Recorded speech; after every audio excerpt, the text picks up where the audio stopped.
First ever home playoff game in the history of Chase Stadium was a success. Inter Miami takes Game 1 over Atlanta United. We break it all down on this week's edition of the Inter Miami Weekly Show.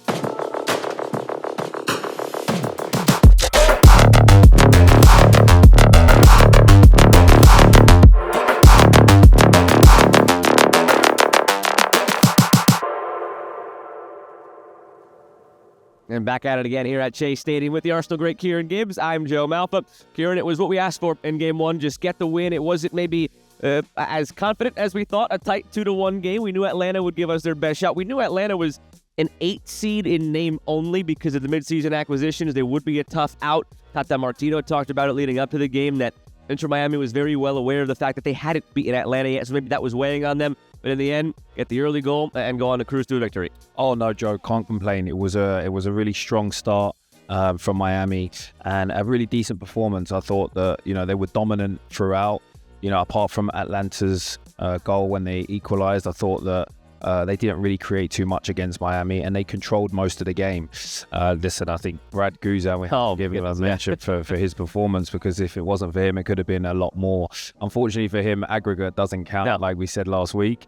But no, listen, can't complain from Miami's standpoint. And a win is all that counts, and I thought they deserved it. And you see in the highlight, as far as the expected goals, that advanced stat, you could take it or leave it. Some people do, but it gives you a sense of the direction of the game. It was 3.2 for Inter Miami, 0.8 for Atlanta. So it was all chances really for Inter Miami throughout the day. And it was nice, Kieran, for once to score in the first 2 minutes instead of conceding in the first 2 minutes. Absolutely right, Joe. And I was hoping for a fast start, actually, because, in these sorts of ties, you really want to set the pace early, and they definitely did that. Wonderful footwork from Diego Gomez, who's been instrumental this season, and that nuisance Luis Suarez, as always, stepping up for his team. You mentioned how great Brad Guzan was, and you're going to see a ton of Brad Guzan saves here, but he probably wanted that moment back. He probably should have saved that one a minute and a half in, would have set the tone for the game. He went on to make a bunch of terrific saves to more than make amends and keep Atlanta alive.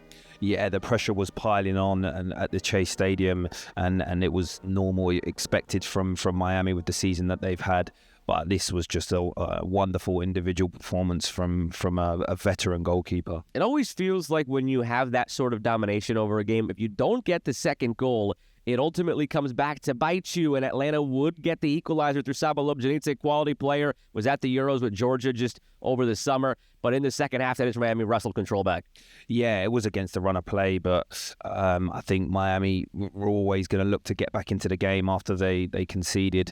But it was a nice bit of play from Atlanta. But you felt that it was just a matter of time before Miami would get back on with the pressure that they was putting on, and this from Jordi Alba.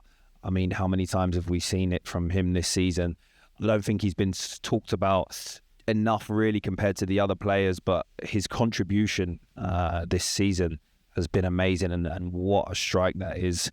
Brad Guzan for all of his good work in the night. There was no stopping that. I did a double take when that shot first went in. I initially thought it was Messi. I saw the quick glimpse, left-footed shot, the one on the jersey. I thought it was Messi for a second, and it was Jordi. So tip of the hat to Jordi Alba. It was a great finish, and he's getting the recognition he deserves as well. We've talked about Tata and Suarez and Messi, and there's a list of Inter Miami players that this week were nominated for awards. You had Jordi Alba, who's nominated for Defender of the Year.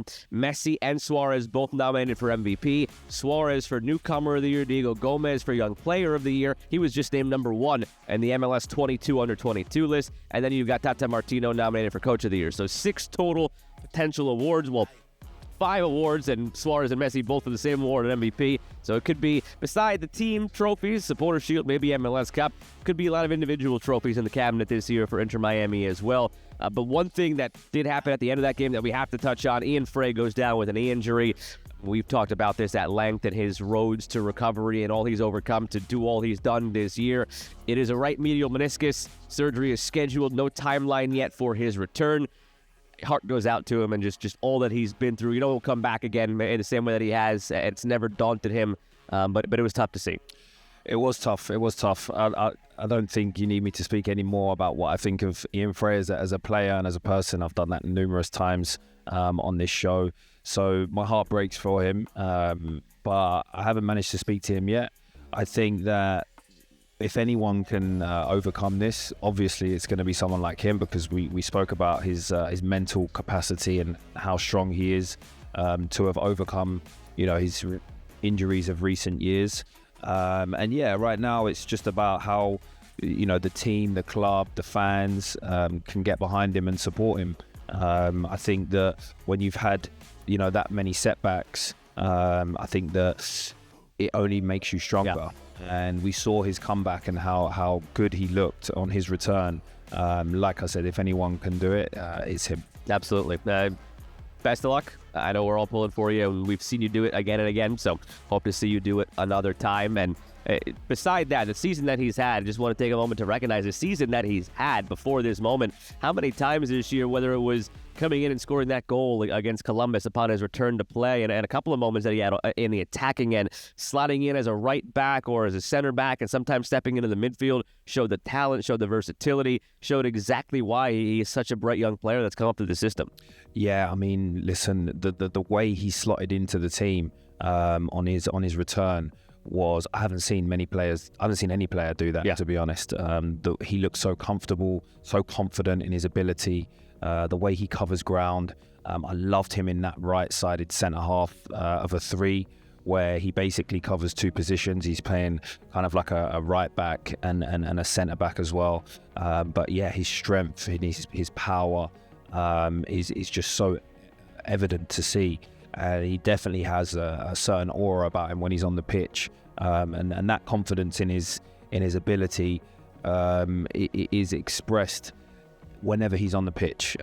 From the first minute to the last minute, his composure, the way he keeps calm on the ball, never panics, and some of his defensive performances as a centre half at that age for this team when he came back in after those injuries was the highest level. So no, definitely heart goes out to him, and hope he's back soon.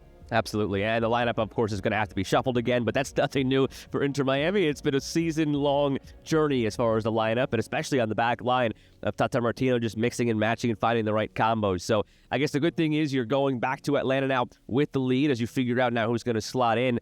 But Kieran, I'm curious from a player's perspective. Now, obviously, this is not a two-legged tie that maybe you're used to, but still have that same dynamic of just finished game one, 2-1 win for Inter Miami, and now you're on to game two.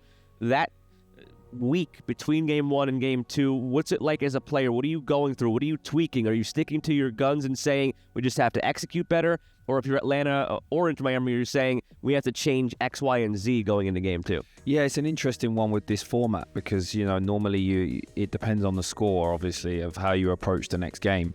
But for me, I really liked how Miami approached this game with that fast start. And, obviously they're playing away from home now, so it may be a little bit different.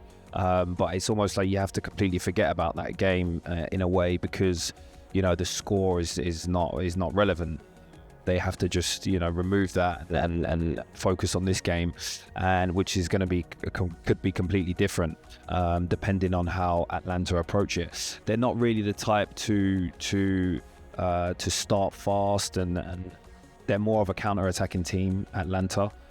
So I expect a similar pattern to the game. And like you said, it's just about then execution for Miami. I think that they do need to be careful. They have some dangerous players, Atlanta, and I thought that they showed it in spells. But we have to keep doing exactly what we did in this game, and keep control of the match. And keep a tight grip on it. It's definitely going to be a different environment. Atlanta is opening the full stadium. They announced it this week. They're opening the full stadium, 73,000 strong. We've seen them get that many before on certain occasions. It is loud in there. You know that Tata Martino is going to be drilling the guys about what that environment is like. That's an advantage for Inter Miami here. He's been there. He's coached there. He's won an MLS Cup there, Tata Martino. 73,000 in that stadium on the turf. Atlanta is going to really have that initial wave first 15 minutes. If you can weather that storm for Inter Miami and then take the pace of the game in your direction, that's the recipe for a victory. We almost saw it when these teams met in the regular season toward the end in Atlanta as Inter Miami was in that quest for the Supporter Shield. It finishes a 2-2 draw with a late goal scored from Atlanta, and Miranchuk showing why he was one of the most expensive purchases in Atlanta history. So it's not going to be easy. The environment's great. The team is great.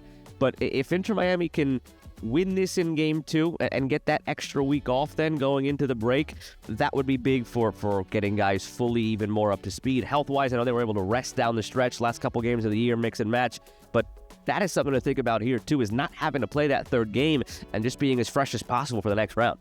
In an ideal world, that would be excellent. You want the players to get as much rest as possible at this time. And for me, I think that the way Miami have approached the first game, there didn't seem to be many nerves. Obviously, they have so many match winners in the team, and it's all about bringing it all together and keeping the form that they've had so much throughout the season. So, I'm pretty confident that even with a difficult away fixture, we know games Atlanta can get quite chaotic and unpredictable, especially with like you say, the atmosphere and the conditions.